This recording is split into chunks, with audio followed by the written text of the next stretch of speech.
ബനി ആദം, ആദമിന്റെ മക്കളെ അള്ളാഹു ആദരിച്ചിരിക്കുന്നു. ആ ആദരവെന്താണ്, ആ മഹത്വം എന്താണ് എന്നറിയണമായിരുന്നെങ്കിൽ അവൻ ഇസ്ലാം അറിയണം, അള്ളാഹുവിനെ അറിയണം, മരണാനന്തര ജീവിതം അറിയണം, ജീവിതത്തിന്റെ ലക്ഷ്യം അറിയണം. എന്നാൽ പലപ്പോഴും അള്ളാഹു ആരാണെന്നറിയാത്തവരാണ് ആത്മഹത്യ ചെയ്യുന്നത്.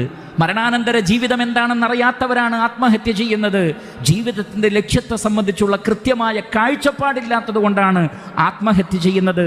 സ്വന്തം ശരീരത്തെ നശിപ്പിക്കുന്ന ലഹരി പദാർത്ഥങ്ങൾ ഉപയോഗിക്കുന്നവരും മദ്യപിക്കുന്നവരും അതേപോലെയുള്ള ആളുകളുമൊക്കെ യഥാർത്ഥത്തിൽ ചെയ്തുകൊണ്ടിരിക്കുന്നത് എന്താണ്?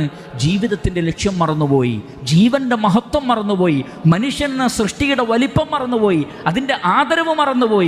അതുകൊണ്ട് തന്നെ ആത്മാവിനെക്കുറിച്ചോ ശരീരത്തെക്കുറിച്ചോ ഒന്നും ചിന്തിക്കാതെ നാക്കാലികളെക്കാൾ മോശമായി ജീവിക്കുന്ന അവസ്ഥയിലേക്ക് മനുഷ്യർ മാറി. ഈ ഒരവസ്ഥയിൽ നിന്ന് മാറാൻ നാം പരിശ്രമിക്കേണ്ടതുണ്ട്. അല്ലാഹു സുബ്ഹാനഹു വ തആല നമുക്ക് അതിനുള്ള തൗഫീഖ് നൽകുമാറാകട്ടെ.